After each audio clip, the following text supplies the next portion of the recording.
Scott was talking to me earlier and said he'd been talking to you as you're on the road and that you weren't phased at all. And I said, okay, very calm, cool, collector on the outside.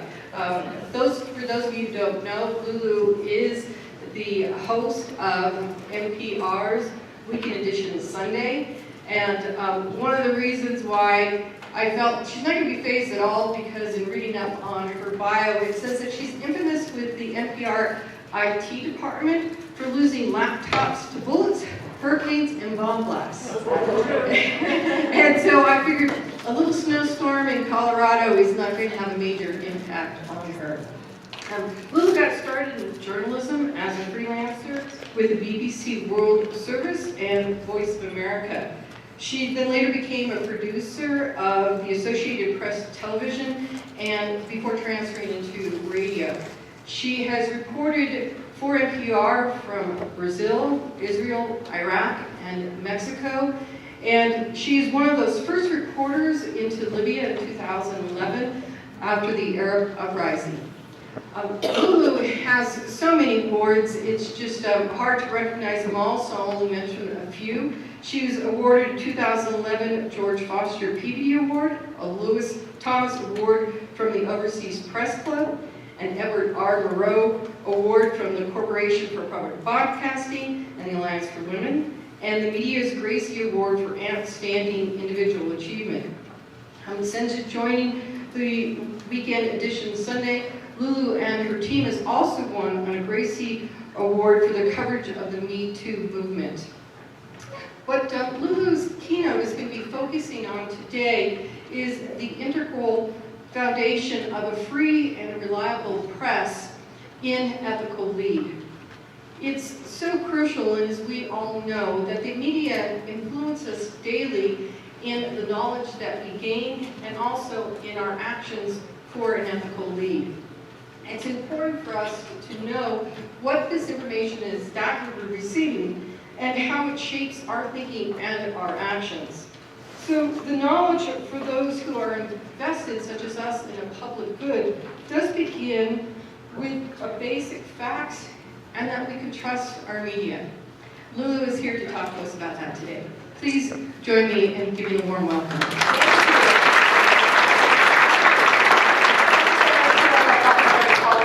Welcome. Last night I spent on the road trying to get up here, and it was better though than my first trip in many years up here, which was last winter when I had my 6-year-old daughter in the car.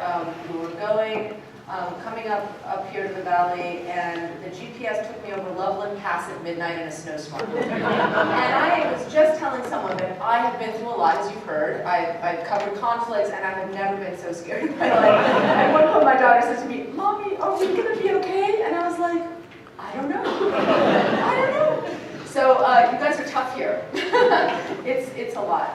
Thank you so much for having me. It's a real honor. This is one of my favorite things to talk about because I think it's actually so essential in this moment to have a discussion about facts and the media and what it is that we are thinking about at this moment when we talk about those terms that have become so contested.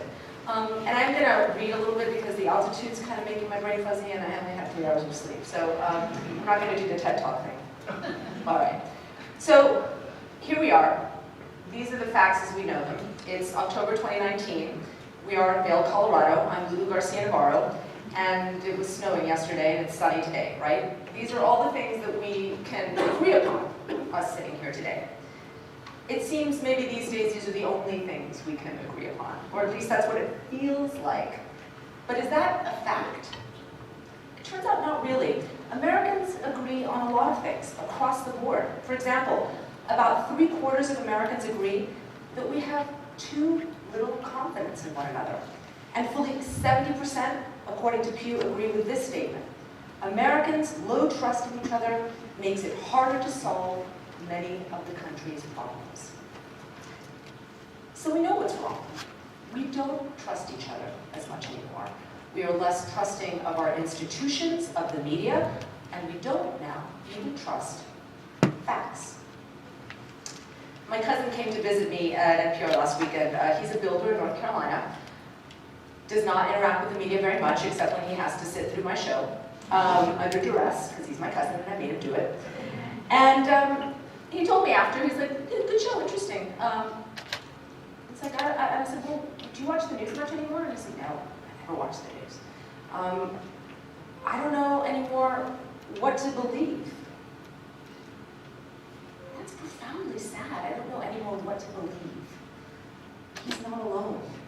We are afraid of each other these days. We are afraid if we say the wrong thing, we won't be seen as woke enough. And if, God forbid, we type the wrong thing on social media, we could be ridiculed or worse, fired. And frankly, we are afraid if we talk to our friends, our colleagues, or our family about something which we may not agree, it could lead to serious cracks in those relationships. More and more of the connective tissue that binds us all to each other and to this common reality is being frayed. Do you feel that? I feel that all the time when I go around the country. So before I talk about what can be done about it, I want to talk a little bit about why it's happening. Because we can't understand what to do if we don't understand the why. And the fact is, and this is a fact, the fractures in American society, let's face it, have long predated this moment. Racism, xenophobia, white supremacy, the urban-rural divide, religious versus secular society, income inequality, I mean, I could go on. These are issues that have dogged this nation and so many others.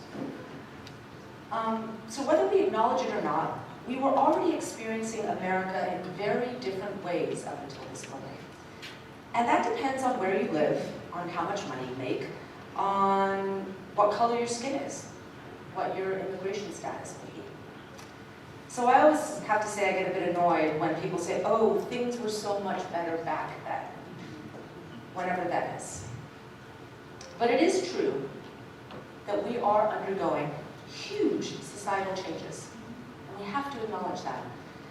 I'm going to ignore politics for now. I'm going to get to it, I promise. And focus on just what's happening around us. What we are dealing with as individuals in this society every day. We are not on an information superhighway, we are in a quantum machine. American adults, according to Nielsen, spend more than 11 hours per day interacting with media. That's TV, computers, phones, tablets, and game consoles. That's up from 9 hours and 32 minutes only 4 years ago. We see 5,000 ads a day. It used to be 500 a day in the 1970s. We are having to adapt and learn to new products and new ideas. Automation is changing the way we work and the kinds of jobs we will work at. I was recently at a hotel in Vegas where they have an automated machine cutting up salads for the buffets, and I thought that was really neat. And then I thought, oh my God, that's almost quaint when I talk to people about automation. Because automation and artificial intelligence is shaping your life in ways that you don't even realize yet. For example, what jobs you get. True story in the Washington Post this week. The system that uses so for job seekers, the system that uses candidates' computer and cell phone cameras to analyze their facial movements, word choice, and speaking voice before ranking them against other applicants based on an automatically generated hireability score. So nowadays, AI is even deciding what kind of job you can get before you even get into the process. And social mores are changing too. The Me Too movement, discussions about equality and inclusion, questions about what justice should look like, are all being debated. And this country's aging. People are having fewer children. Climate change is literally reshaping the ground we live and walk on. And it is a lot. You are all dealing with a lot. So let's acknowledge that, first of all. I've covered 8 major wars, and most of them I didn't just cover them, I actually lived in those places for many, many years. I've covered riots and terror attacks where my laptops did not survive. I've been expelled from Cuba for my reporting. I've had to operate under the radar in Venezuela. I've had to navigate the shifting alliances of insurgent groups in Iraq. I have been shot at too many times. I've had to swim out of my car in a hurricane in Mexico, not my proudest moment. I drove off the road. I was rescued by the Mexican Marines. It was embarrassing. I think you get the point that I've seen some stuff. And I've covered a lot of natural disasters. And this might seem like a digression, but stay with me here. Earthquakes, hurricanes, I don't know if you guys have ever been in any of that, but natural disasters are cataclysmic for the people experiencing them. They lose everything, sometimes even family members. And it is one of the worst things that someone can face because it arrives so suddenly and in many ways unexpectedly. People often aren't emotionally prepared for what's happening to them, even in places like Florida where I'm from, where hurricanes, happen all the time. And yet study after study shows that the communities that recover the fastest after these events, that are more resilient, are communities where there is more community, where there are more social ties, a better sense of working together. That was shown after Katrina, it was shown after Sandy. In different communities with varying demographics, a main predictor of how well your community will recover is how connected the people there are. So this trust is not just an ephemeral thing, it is something that has real life consequences when it's broken. And unsurprisingly, the more we become addicted to our devices, my special friend, my phone, the less and less connected we have become to people in real life. I use my phone as a shield with my mother. I may not pick up the phone, I do like to text. Memberships to religious institutions are down dramatically in the last 20 years. So to civic groups, we don't even watch the same TV shows anymore, so water cooler talk has become a lot harder. These things that bind us, they are not there anymore. That glue is not there anymore. And so now I'm going to get to it. Into this landscape enter politics. And I just want you to know, I'm a very important journalist with really rigorous standards, so I Googled a few things before I came to this talk. I know what I'm doing, folks, you can trust me. And I kid you not, I Googled the word facts because I was just curious to see what would, come up. And here are the article headlines in order. Why facts matter. Why facts don't change your mind. Facts matter after all. Why don't facts matter? And finally, my favorite, do facts matter? No wonder we're all so confused. Anyway, politics. Before social media, if you wanted to get involved in politics, you'd read a newspaper, you'd watch the news on TV, or hopefully listen to the radio. You'd know the sources that you are getting your information from, for the most part, right? You would go to them. You would trust them. You'd have a relationship with them. You'd choose them and seek them out. So disinformation has always been around. But with social media, all of our news is now untethered from those basic places that you might go to before that you would know and understand were sort of legitimate news sources that you might have a relationship with. So on your feed, on Facebook or on Twitter or on Insta, a piece from the Washington Post or from NPR can sit next to something from, dailymadness.com or whatever made-up site. And unless you're a really savvy consumer of news, it's really hard to figure out what's what. News organizations have come to rely on Facebook and Twitter and Instagram to get our stories to you. We don't control the method of dissemination anymore. And that has made you, everyone here, the editor of your own daily news feed. So before, someone in a news organization would decide, and still does, what goes on the front page, what is important, what they consider news of value. But now you decide that. What are you clicking on? Who do you follow? That determines the kind of news that you're going to get. And the kind of news that your friends see is based on what you do. They share and like certain things. things. They have a relationship to you, so they may trust something a little bit more because it comes from you. So we all know by now the dangers of what are so-called ideological bubbles, where we are only with like-minded people on social media who reflect our own biases, and then we don't get exposure to other ideas, and that has made us more closed off. Okay, but that's not what I'm warning about here. We in the media don't have a lot of control over what you see because algorithms that are created by unaccountable social media companies, often staffed by people who are very young and have had very little exposure to life and come from particular demographics, are the new gatekeepers that are influencing how you view the world. And though this may soon change, none of these social media giants pay for the news. They disseminate, and they make a lot of money doing it. They have, until only recently, started some kind of vetting of what they put out, while being the most important portal for many Americans to get their news. They are media companies in almost every sense, but they are not bound, they say, by journalism's values or obligations. And as we are continuing to learn, the void of reliable reporting by trusted sources, has really impacted this country.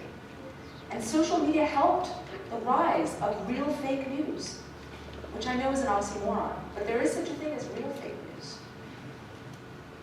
But the stuff I'm talking about here is disinformation, deliberately crafted to change people's minds, to upset them, to divide them. I'm really careful about what I share online. But even I have sent out stories that were made up and untrue because they were shared by a credible friend or a colleague online, and I didn't have the time or the inclination to check the source, or because it kind of mimicked a really good source, and so it looked real, and so I kind of thought, okay, this seems legit. Some of these articles are very cleverly disguised. I am a trained media professional, and I'm also a victim of fake news. I don't know if anyone else has done that before, realized that they've shared something fake. Can you show of hands? That's a lot of people. Well, I want to remind you again, before I go into more of this, that propaganda is not new. It goes back to the very foundations of how America became an independent country. I'd love to tell the story. The very first eyewitness account of the Battle of Lexington. Isaiah Thomas was the founder of the Massachusetts Spy newspaper, great name. Wouldn't do so well now, maybe. And he saw the first shot of the Revolutionary War fired. He reported that the bloodthirsty redcoats were to blame. And his newspaper relentlessly spread what would now be called propaganda. Historians now believe he lied in the service of American patriotism. It wasn't the British at all. It was a very different history, maybe. But this is a very different era with different challenges. First, simply the pace of news is different. I'm going to take you now into our newsroom briefly, just so you can get a sense of what it's like there these days, covering the daily barrage of news. These are some of my colleagues at NPR. My name is Ollie Hill, and I am supervising producer at All Things Considered. And what is it like dealing with the news these days? It's like trying to attach a hose to a hydrant that has already been opened, while there's a burning building next door with puppies inside, and you have to be able to put it out in time, but you can't put the hose, and everyone's looking at you and going, why can't you do that? That's what it's like. It's a little low, right? Yeah, hold on a second. Can we boost it? It's a little low. I can really hear it. Because there's words of wisdom here that I want you to know.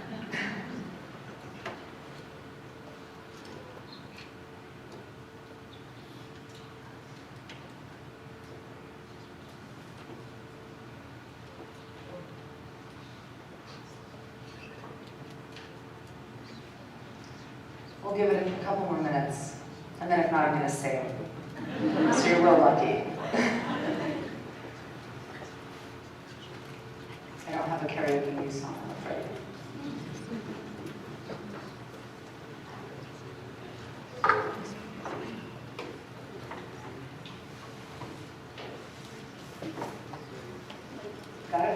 Here we go.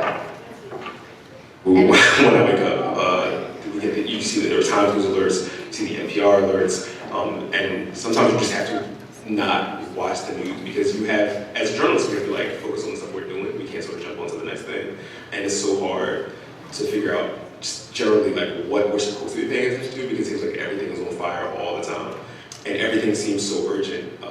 It makes it harder for us to determine like what matters from day to day because the stuff that seems to matter or that traditionally has mattered, the life cycle of it now is literally hours, right? I mean, just last week, we were talking about one of Trump's aides going onto CNN and having what looked like a meltdown over the course of a day, and like 2 days later, no one was talking about that.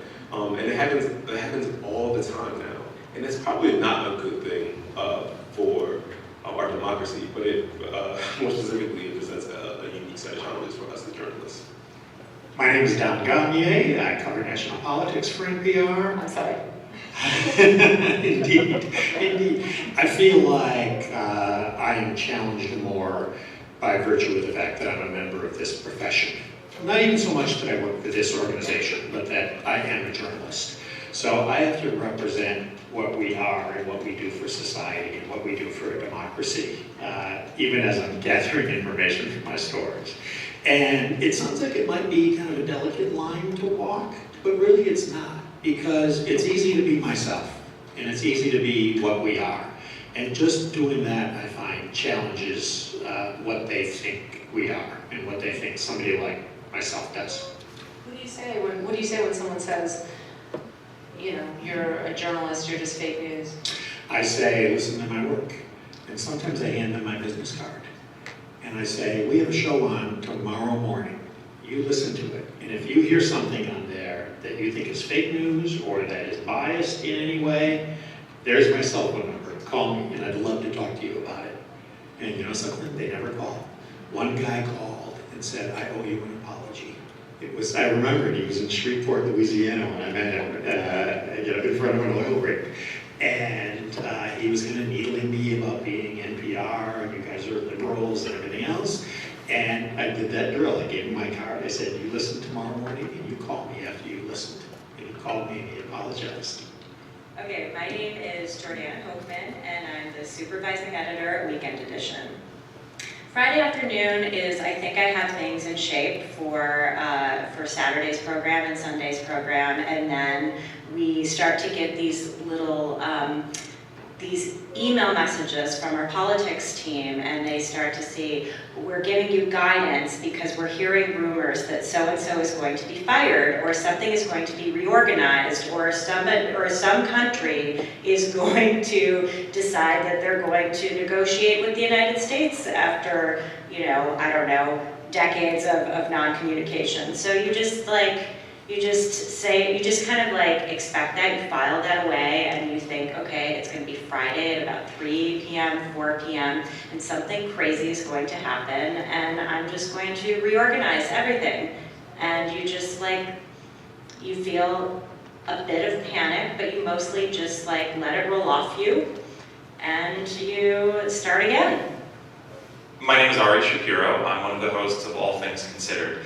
And in the 15 years that I've been in NPR, one of the things that I've realized is as people become more skeptical of journalism and they don't know what's true, we have to be more transparent about how we do the work we do. If we're using an anonymous source, we should explain why we're using an anonymous source. If there are things that we don't know, we have to explain what we don't know in addition to what we do know.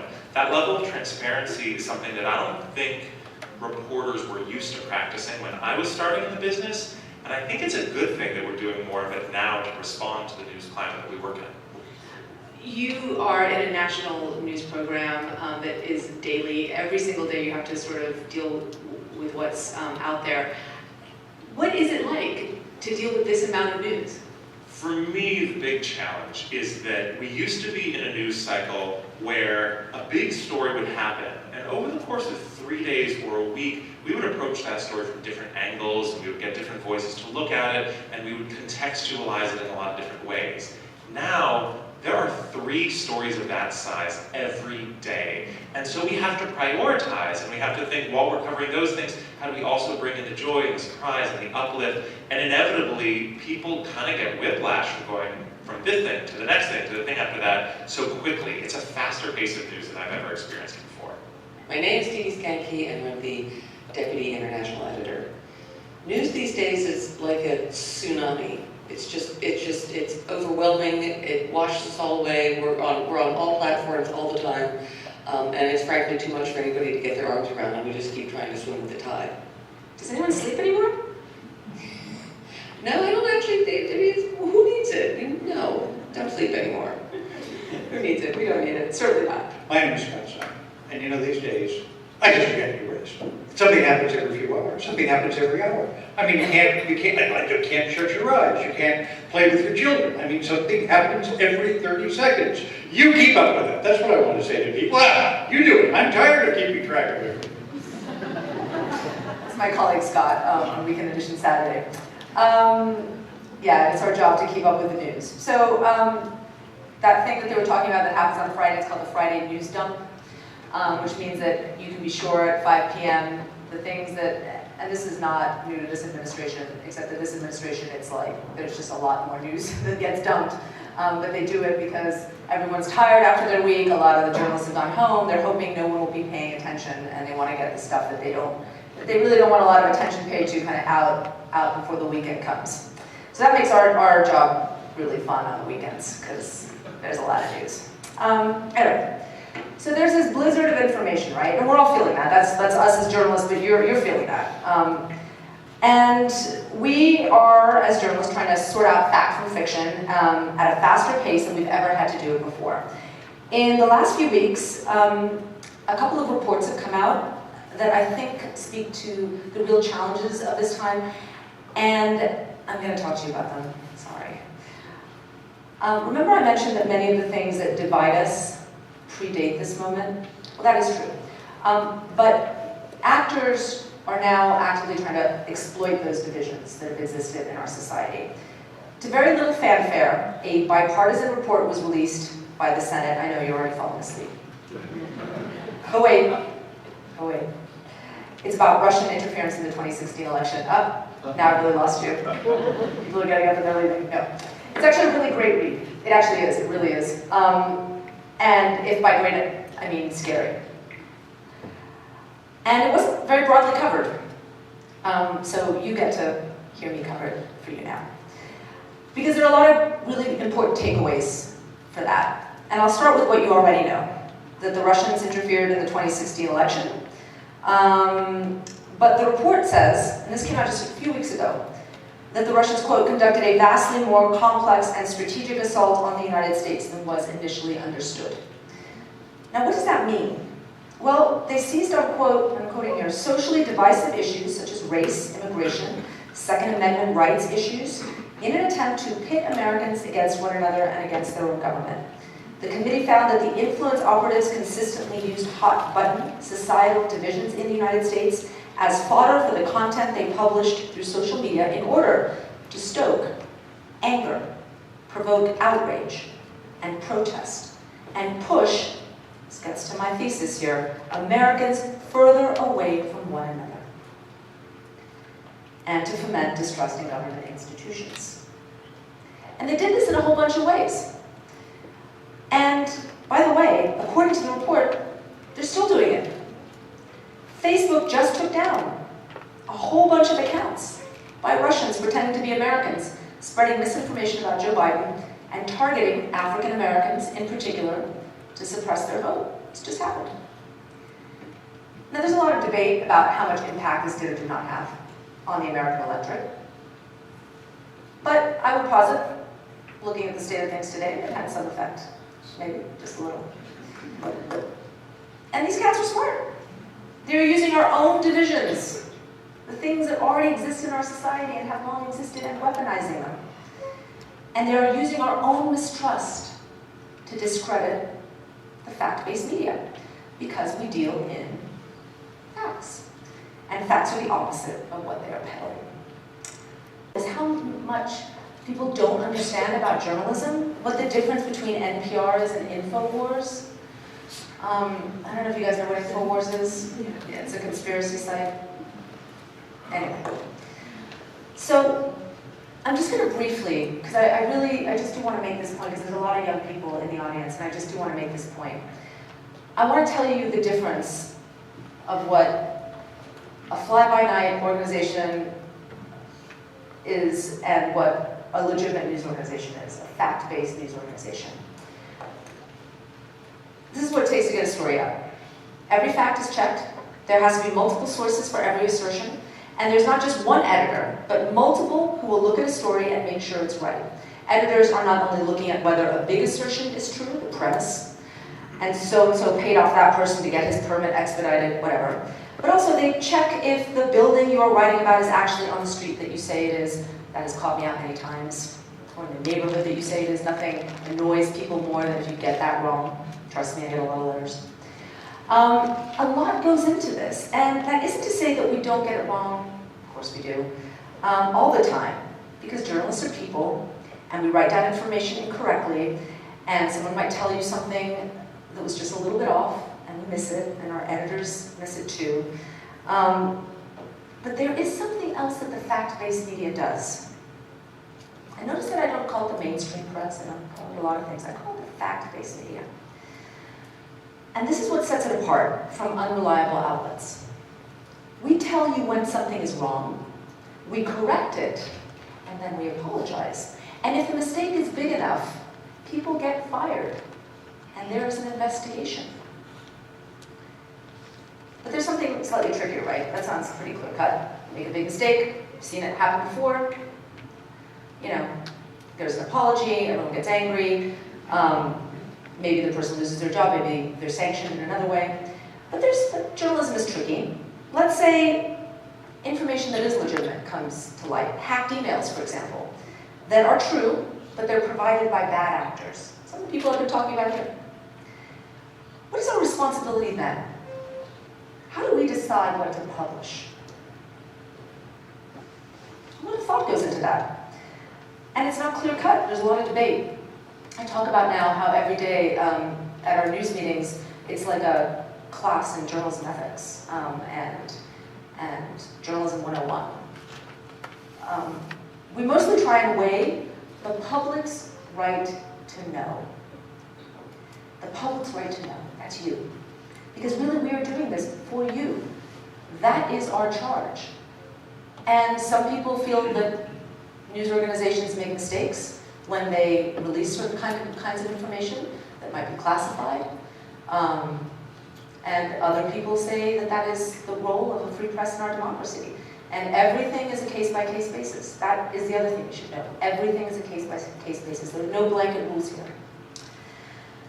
So this is a tough time for journalists. Our industry is being decimated. So it's the golden age for the New York Times, the Washington Post. They're doing great reporting. But it's not a sign of a healthy media ecosystem. Most major news organizations are located on the coasts, actually between New York and DC. Most major news organizations are overwhelmingly white. And we tend, I include NPR among them, to focus on big picture stories of national importance. Local papers are now expected to do much more with almost nothing. There's no staff to look into a company dumping toxic waste. There's no staff to cover school board meetings. There's my mother calling.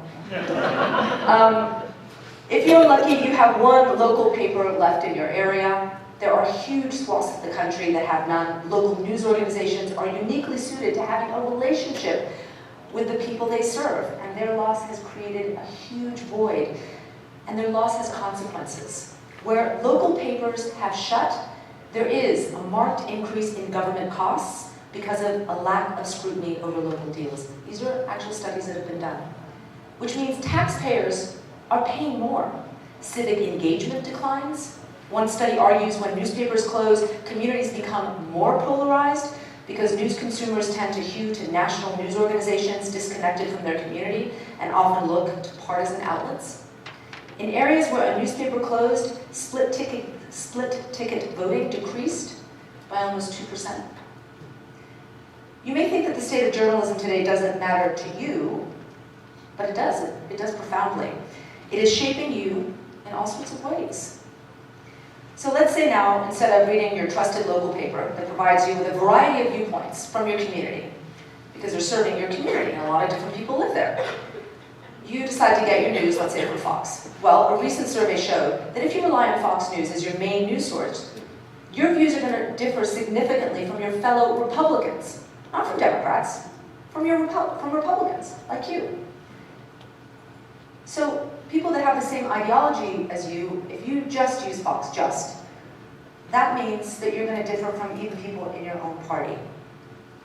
So the way that we consume news and the sources that we choose have a profound influence on the way you are seeing and experiencing the world. So what is the answer? We've got to that part. This part's short. I don't know. Okay, I do know some things, which is, there are, I think, some big structural things that could change in my opinion. I'm not going to get into those because I don't actually think that that's helpful to you here now. This is my advice. Consume news from the sources you trust. And that trust shouldn't be because the news organization tells you things that you want to hear. It should be because even if they get it wrong, they are accountable. You should disagree with some of the things you read in your trusted news source. You should know that they actually did some fact-checking, that they think about why they are publishing something and are able to explain it. And also widen your diet of news. Make sure you are getting your news from a few different places and perspectives, no matter how painful that may feel. But more than anything, you can no longer just passively sit back and get your news from your social media feed, folks. At best, it's going to give you a very narrow view of the world, and at worst, you may be part of the problem. I am guilty of this. I don't have time to read the entire New York Times. I do not have time to read the whole Weekly Standard. But being an informed citizen means you have to put a little bit of work to it. You know, I like Facebook, I like Twitter, I like Instagram. It allows me to eavesdrop on people's conversations and get perspectives I wouldn't otherwise get. But because everyone is screaming about something on social media doesn't mean that it actually matters. Often not very much. You can filter out that noise, but you should not disconnect like my cousin and say, bah, forget it, don't be my cousin. Because we need you. We need you to pay for your news. You should be paying for at least one news organization. You should. It's really cheap nowadays. And you should read it and think critically about it. We need you to engage. We need you to think about the things that you're sharing because you are your own editor. So if you put something out there that's intent is to inflame, divide, how is that helping this community that we're all part of? We're in all this together. We are not the enemy of the people. We are the people. Now, I've worked in many countries where people in power try to demonize journalists. I've worked in countries that jail us. I've worked in countries that kill us. I've lost a lot of friends and colleagues who believed in one simple thing, that it is important to go where the story is to tell that story to the world, and they died for that.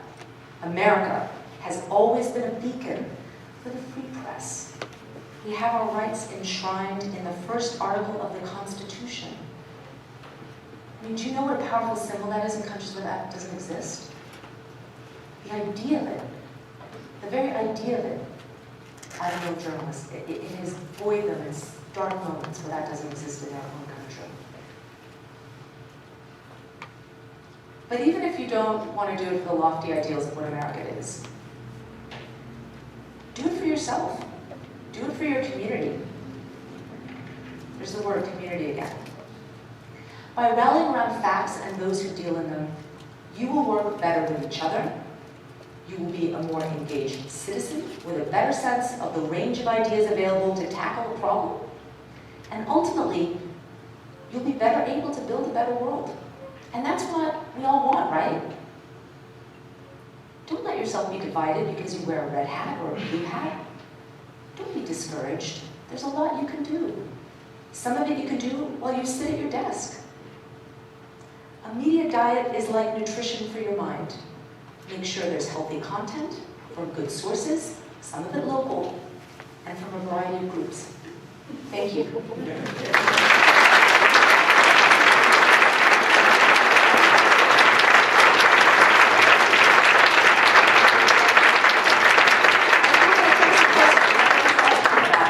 Yeah, so if anyone wants to, I always like to do this to open it up and see if you guys have thoughts. And I should stop saying guys. You all have thoughts.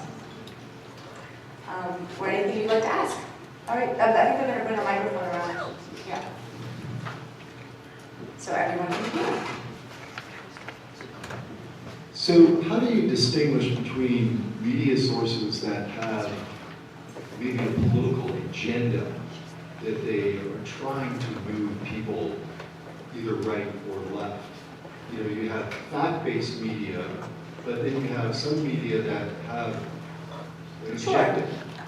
So, I mean, so it's really interesting for me. I've worked a lot all over the world, and if you look at, let's say, the British press, you know, the original democracy, with a vibrant free press, they deal with things very differently there, and you have partisan press and have always.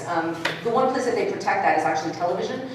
There is a regulatory body that does not allow for partisan television because they felt the medium was so powerful when it first came onto the airwaves that they felt it had to be regulated. So there, for example, what used to be the Fox News owned by Murdoch was Sky Television, and it looked very different than Fox News. It certainly had a different take on the news, but it would not be recognizably different from the BBC. That is not the media landscape we work in here. So I think part of the problem, and this is my personal opinion, is that we have grown up with this idea of neutrality in journalism. It's this sort of sacred tenet that fact-based media rallies around and says, you know, we are neutral, we are, you know, we look on the world and we decide things fairly. That's not true. That's not true. We're human beings. We look at things. We try to get at an assimilation of truth as much as we can, and I use that word specifically, truth. With the facts at hand, we try to represent all the different viewpoints that we can. But the fact of the matter is we should be challenged on that. You know, I don't think that we live in a lofty world where we should not be challenged on that. As a news consumer, I watch a lot of everything. I watch a lot of Fox News, a lot every night. I watch a lot of MSNBC. I read a lot of newspapers. I'm obviously in the news business. I need to do that. But what it has taught me is that there is there is great value in understanding different political arguments and how people are reasoning things. And I have heard both, you know, Republicans and Democrats like just basically recoil and just do this thing. When if you say MSNBC to Republicans and if you say Fox to liberals, everyone just has like sort of spasming and can't imagine that that's something that they would want to do. But because when they turn it on, everything that they're seeing is so different than their own viewpoint, and that's led to this whole idea that everyone's living in different realities. But you know, the fact of the matter is that we have to be, I hate to say it, savvier news consumers now. It's on all of us. We can't, you know, this isn't going to be solved through regulation for social media. It's not going to be solved by the news industry, which is really struggling financially. It's going to have to be solved by all of us to being better news consumers, to sort of deciding what it is that you're looking at and trying to figure out if there is, bias behind it. And a lot of this is happening on television where you have, big conglomerates sort of putting in right-wing talking points. You've seen that also occasionally in the left. So, we have to be better news consumers and realize that we're a part of this ecosystem. There's no easy answers to it. Yeah? I don't know where the microphone is, so. Yeah. So this lady here. And then Yesterday, Mark Zuckerberg Hold on, was testifying yeah. for Congress. I saw. So I'm glad, because I wanted to ask you about an exchange he had with Maxine Waters, representative from California. I saw the AOC one, which went viral. I didn't see the Maxine Waters. Well, she was pressing him on fact-checking. Right. And I'm just curious as to whether or not you were encouraged by what he was saying that Facebook was doing regarding fact-checking, or somewhat disappointed.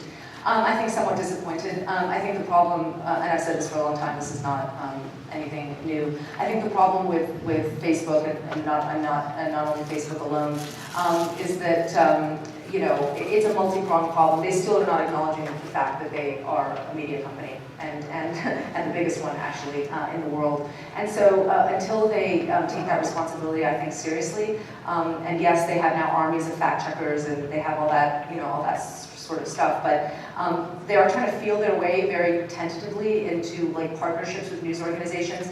But the partnerships that have happened up until now have been, in my opinion, very exploitative. What they've done is they've partnered with news organizations like NPR or others in the fact-based media. They've, for example, when they wanted their Facebook Live thing, they paid news organizations millions of dollars in some cases to produce content for that. And it was unclear how this benefited the news organizations. Do you know what I'm saying? And the fact of the matter is that our content is still being used and disseminated in a way that is not giving the news organizations money. And at the end of the day, the crisis in journalism is like a lack of financing. There is no sustainable financial model. And so I think until that is addressed, I think it's going to be really, really hard to take that seriously. I also think it's really problematic that they're allowing, you know, lies and political ads and stuff like that, because again, I think that when you put that out into the community, it's you know, political ads are very powerful. They do sway people's opinions. We've seen that over and over in every campaign, not only the recent ones. So I think they're having a lot more scrutiny, a lot more oversight. I think that's only to the good. We as consumers again are understanding their role in our lives a lot better, and so you know, we're more aware now than we were before. But I think it's only the beginning of the conversation, hardly the end.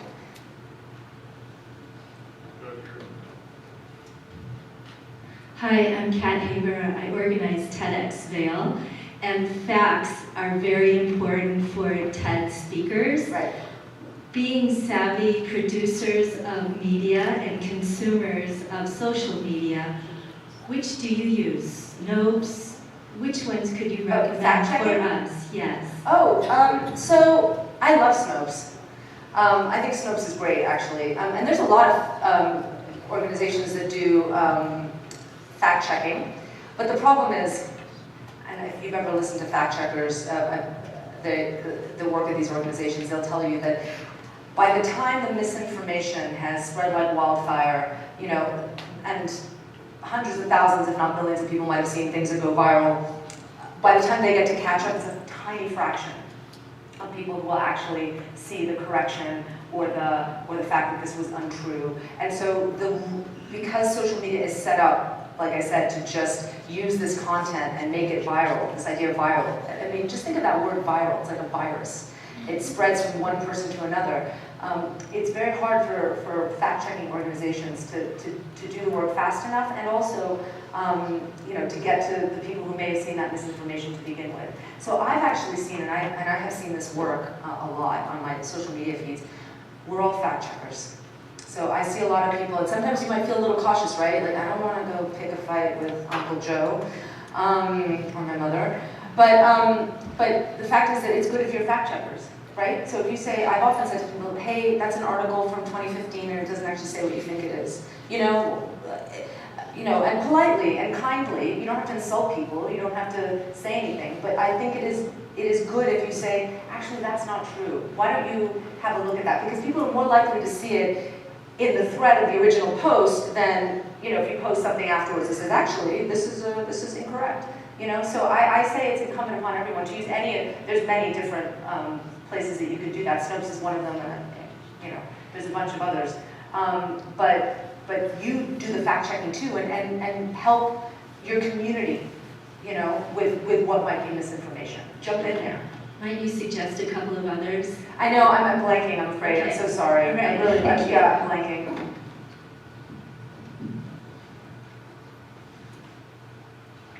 First of all, thank you for being here with us. It's fantastic. Last evening after dinner, like tens of millions of Americans, I climbed into bed and turned on television, and for about 45 minutes or an hour or so, I flipped from Fox News to MSNBC to CNN. And then I also went over to ESPN. Right. And one of the things that I noticed is that over the course of that hour or so, I noticed that there was not one named source used In any of the... in any of the three. In any of the three. My sources tell me. Oh, right. And it seems to me, in this age where people I agree. are Not trust. doubting or trusting, essentially all these organizations were saying, trust me, my sources, who aren't named, are leading me toward the truth. Do you see that as a I challenge? do. I think there's been, like I say, every meeting at the table is like a journalism 101 class, and that's been an enormous debate within journalism, because the public often doesn't understand that when you're saying my sources say, it's not that you don't know who that person is, or your editors don't know who that person is. They absolutely do. It's not like someone called you on the phone and says, hey, I got a hot tip from the White House, and you have no idea who they are. Sources are developed over months, years, they're deep relationships, and it's information that is proven correct in the past, and so therefore, if someone's burned you as a source and given you information that is incorrect, you are not going to go to them as a source again. It is a relationship that is very delicate, and especially when you're doing the kind of reporting that is being done now, because it's stuff to do with what's being said in a private, deposition in the House, or what's coming out of the White House in a phone call that may have happened. So anonymous sourcing is really valuable. Anonymous sourcing is really valuable, but it is also misused, and I think misunderstood by the public. And where we fall on that at NPR is that we will not use anonymous sources unless like someone's life is in danger, or there's real public right to know value to that. And that again is the standard. Is the public's right to know overriding some of these other concerns? Is the information so important that that is something that we are going to maybe not be so strict about this anonymous sourcing because we feel like this information is really, really important for you to know? And so I think it has allowed, for example, the president and others to say this is fake news, who are these sources, they don't, they're making stuff up. It's allowed to inject a sort of disbelief into the issue. What media organizations would tell you, and I think it has been proven, despite a few lamentable lapses, most of the information that has been reported has ended up being true, right? So the things that we might have heard about before, about certain hot button issues, has been borne out then later by reporting. That when people have gone on the record, when we have seen investigations and names have been given, we if you think about the Russia investigation, a lot of it we knew in advance because of all the reporting that was done, and then when Mueller had his report, it kind of wasn't a surprise because we'd already heard about a lot of it. So I think that is part of the confusion, but I can understand if you're just watching it, you're just like, this is all, who are they? First of all, I don't know who you are, and then I certainly don't know who your source is. So it's asking you for a leap of faith that at this point I don't feel people are equipped to make because they have this lack of trust. And so I would say using anonymous sources as liberally as we do in the media is problematic. So I would agree with you, sir. Lulu. Yeah. Thanks. You're welcome. Sorry for those who weren't able to ask a question. No. And actually, when we spoke, and I wanted to describe to Lulu what the audience was going to be like, and one of the things I asked was, or the challenge was, how is it that we do the work we want to do if we don't have accurate information? And your message to us saying it's really our responsibility to get as that well, truth. not Yes. only, but as well. Right. Thank you for that. Yeah.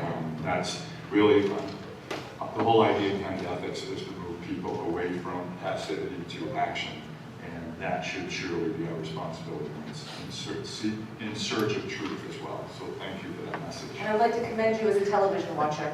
There you go. That's exactly what I meant. Do all that. So we are going to take 5 minutes, and we're going to be as disciplined as we can.